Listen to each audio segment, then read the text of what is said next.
सुप्रभात बच्चों, मैं Anita DAV police public school Kurukshetra की ओर से। बच्चों, आज हम पाठ 18 अंधविश्वास का फल का अध्ययन करेंगे। अंधविश्वास का फल। सहज विश्वासी होना जहाँ अच्छा माना जाता है, वहाँ अंधविश्वास एक ऐसा रोग है जिसका परिणाम केवल अंधविश्वासी को ही नहीं, उसके परिवार, समाज और देश को ही भोगना पड़ता है।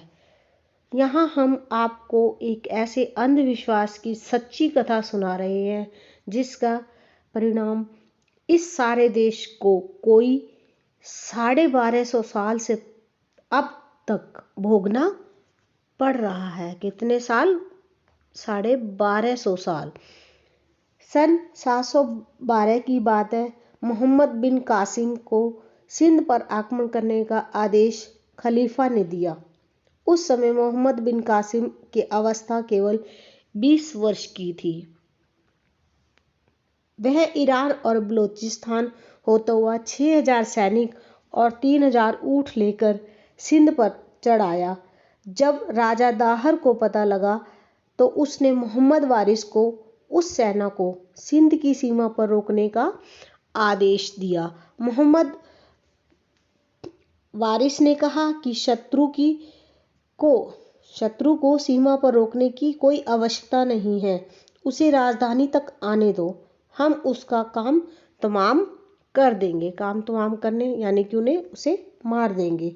जब सिंध सेना में घुस गई तो दाहर ने मोहम्मद वारिस से फिर कहा कि हमने तुम्हारी प्राण की रक्षा की है, तुम्हें शरण दी है और अपनी सेना में भर्ती किया। अब तुम हमारी ओर से युद्ध करो।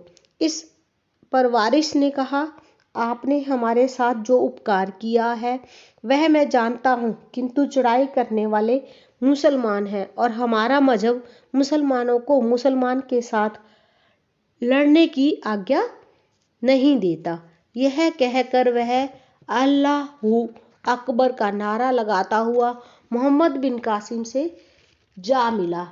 इसके अतिरिक्त सिंध के और लोग भी जो हिंदुओं से असंतुष्ट थे, यानी कि वो असंतुष्ट थे, नाराज थे, संतुष्ट नहीं थे उनसे, उनके कार्यों से, मोहम्मद बिन कासिम की सेना में जा मिले।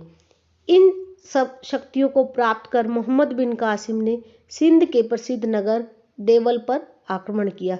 राजा दाहर ने 30,000 सैनिकों को लेकर कासिम का डटकर मुकाबला किया। घमासान युद्ध हुआ। रण क्षेत्र लाशों से पट गया। शत्रुओं के छक्के छूट गए और घुटने टूट गए।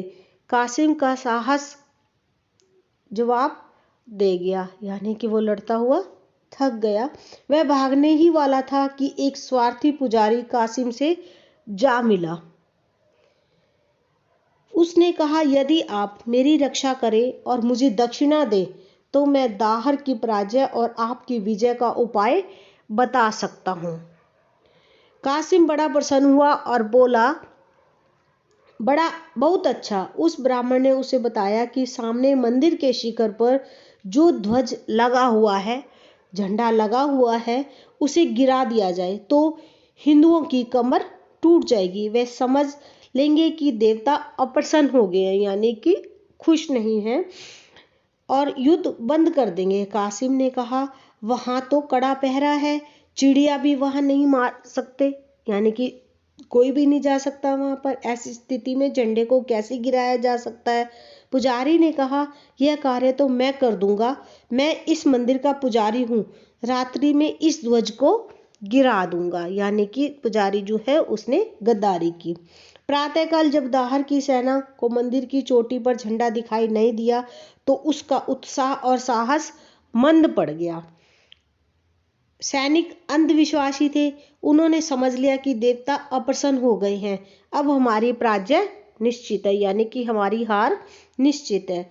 सेना निराश होकर भागने लगी। राजा दाहर घायल होकर गिर पड़ा। उसका सिर काटकर एक भाले पर टांग दिया गया, यानी कि उसको मार दिया गया और उसका सिर जो है काटकर एक भाले पर टांग दिया। यह दृश्य देखकर सारी सेना भाग खड़ी हुई। देवल पर कासिम का अधिकार हो गया, नगर को लूटा गया। इस सारी पराजय का कारण सैनिकों का अंधविश्वास था। फिर उस पुजारी ने कासिम के पास जाकर कहा, देखिए, मैंने आपकी विजय कराई है। यदि आप मुझे इच्छा अनुसार धन दे तो मैं आपको एक गुप्त खजाने का पता भी बता सकता हूँ। कासिम ने उसे खूब धन दिया। जब वह पुजारी उस एक तहखाने में ले गया जिसमें राज्य की धन सुरक्षित था, जो धन था राज्य का वो वहां पर सुरक्षित रखा हुआ था। उस खजाने में तांबे की 40 देगे थी 40 देगे थी, जिनमें 17,200 मन सोना भरा हुआ था। 17,200 मन सोना भी वहां रखा हुआ था। कासिम सोने से भरी उन देगों को ऊंटों पर लाद कर गजनी की ओर चल पड़ा। सिंध नदी का जल अपने दुर्भाग्य पर आंसू बहा रहा था। जो नदी थी वो रो रही थी कि भी कैसा समय आ गया, और भारतीय आत्माओं से पूछ रहा था कि क्या तुम्हें विश्वास की पूंजी इसीलिए मिली थी कि उसको तुम अंधे के समान लुटा दो, यानी कि ऐसे ही छोड़ दो। उचित अनुचित का कुछ भी विचार न करो। सच्चाई पर विश्वास लाभ पहुंचाता है, पर झूठ पर किया हुआ विश्वास जीवन को बर्बाद कर डालता है। अंधी श्रद्धा और अंधविश्वास न केवल व्यक्ति को अपितु पूरे समाज को, पूरे राष्ट्र को और एक ऐसे गड्ढे में धकेल देते हैं जहां से निकलना असंभव हो जाता है। बच्चों, आपने इस पाठ को पढ़ना है। इसमें अंधविश्वास के बारे में बताया हुआ है और इसको याद भी करना है। धन्यवाद बच्चों।